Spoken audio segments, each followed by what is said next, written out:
నేడు రేపు ఏపీ సచివాలయంలో 7వ కలెక్టర్ల కాన్ఫరెన్స్ జరగనుంది. ఈ సమావేశంలో కలెక్టర్లకు ముఖ్యమంత్రి చంద్రబాబు దిశానిర్దేశం చేయనున్నారు.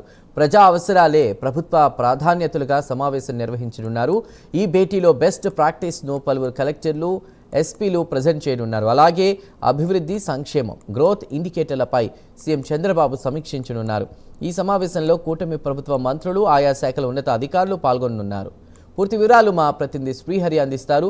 శ్రీహరి, కలెక్టర్లకు సంబంధించిన భేటీ ఏదైతే ఉందో దానికి సంబంధించి పూర్తి వివరాలేంటి?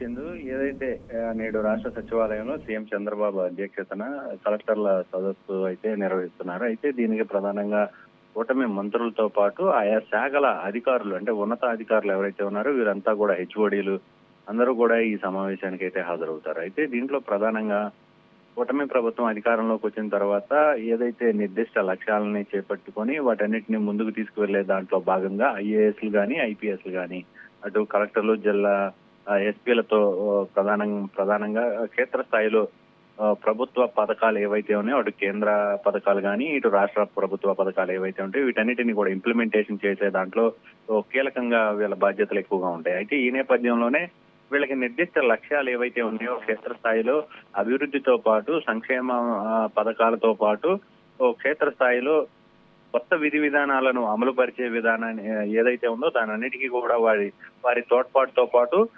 క్షేత్రస్థాయి అధికారులు, అంటే ఫైల్ క్లియరెన్స్ ఏ స్థాయిలో ఉంది, రెవెన్యూ రికార్డుల సమస్యలు ఏవైతే ఉన్నాయో ఆ సమస్యల పరిష్కారానికి ఎలాంటి చర్యలు చేపడుతున్నారు, ఏవైనా విప్లవాత్మకమైన మార్పులు ఏవైనా కొత్తవి వస్తున్నాయా, వస్తే దాన్ని రాష్ట్రం అంతా కూడా ఇంప్లిమెంటేషన్ చేసేలాగా ఎలాంటి చర్యలు చేపట్టొచ్చు, ఇంకా కొత్త విధి విధానాలను ఏమైనా ఇంప్లిమెంట్ చేయొచ్చా అనే దానిపైన కూడా నేడు ఇవాళ రేపు 2 రోజుల పాటు ఈ కలెక్టర్ల సదస్సులో సీఎం చంద్రబాబు చర్చిస్తారు. అటు వ్యవసాయ శాఖ మీద కానీ, ఎడ్యుకేషన్ శాఖ మీద కానీ, లా అండ్ ఆర్డర్ మీద కానీ, రెవెన్యూ శాఖల మీద కానీ, ఇండస్ట్రీస్, రాష్ట్రానికి పెద్ద ఎత్తున పెట్టుబడులు ఏవైతే ఉన్నాయో ఇవన్నీ కూడా రాష్ట్రానికి పెట్టుబడులు వస్తున్న తరుణంలో వీటన్నిటిని గ్రౌండ్ అవుతున్న నేపథ్యంలో వాటి పర్మిషన్స్ కానీ అవన్నీ ఏ స్థాయిలో ఉద్యోగ ఉపాధి అవకాశాలు కల్పిస్తున్నారు అనే దానిపైన కూడా ఈ రోజు చర్చ అయితే ఉంటుంది. దీంతో పాటు రెండో రోజు ప్రధానంగా చూసుకున్నట్లయితే రెండవ రోజు ఏదైతే లా అండ్ ఆర్డర్ వ్యవహారానికి సంబంధించి రెండవ రోజు మధ్యాహ్నం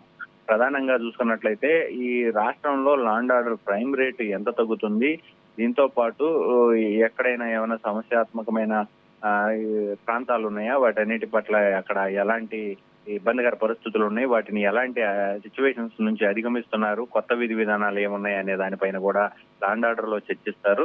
ఈ 2 రోజులు ఓవరాల్ గా చూసుకున్నట్లయితే రాబోయే ఖరీఫ్ సీజన్ నాటికి వ్యవసాయ శాఖ నుంచి అటు నీటి వినియోగంతో పాటు ఎరువుల కొరత లేకుండా, విత్తనాల కొరత లేకుండా ఎలాంటి ప్రణాళికలు చేపడుతుంది అధికారులు, వ్యవసాయ శాఖ ఎలాంటి ప్రణాళికతో ముందుకు వెళ్ళబోతున్నారు అనే దానిపైన ఆయన ఆరా తీస్తారు. దీంతో పాటు ప్రభుత్వం ఏదైతే వైద్య శాఖకు సంబంధించి ప్రధానంగా ఎందుకంటే సమ్మర్ సీజన్ ఇప్పుడు ప్రస్తుతం ఈ సమ్మర్ సీజన్ లో ఎలాంటి వడదెబ్బలకి గురి కాకుండా వాటికి కావాల్సిన చర్యలు ఏంటి, వాటికి కావాల్సిన తోడ్పాటు ఏంటి, దాంతో పాటు ఆరోగ్య సంజీవని ఏదైతే ఉందో సంజీవనికి సంబంధించి ఎలాంటి ఇంప్లిమెంటేషన్ తీసుకువెళ్తున్నారు అనే దానిపైన కూడా ఆయన ఈ రోజు అయితే చర్చిస్తారు. ఈ 2 రోజుల పాటు ఓవరాల్ గా ఈ అన్ని అంశాల మీద కూడా చర్చించి ఒక నిర్దిష్ట లక్ష్యాన్ని వాళ్ళకి ఒక లక్ష్యాలను కూడా వాళ్ళకి అప్పచెప్పి వాటన్నిటిని కూడా పూర్తి చేయాలి. గత కలెక్టర్ల సదస్సులో తీసుకున్న నిర్ణయాలు ఏవైతే ఉన్నాయో వాటన్నిటిని ఎంతవరకు ఇంప్లిమెంట్ చేశారు,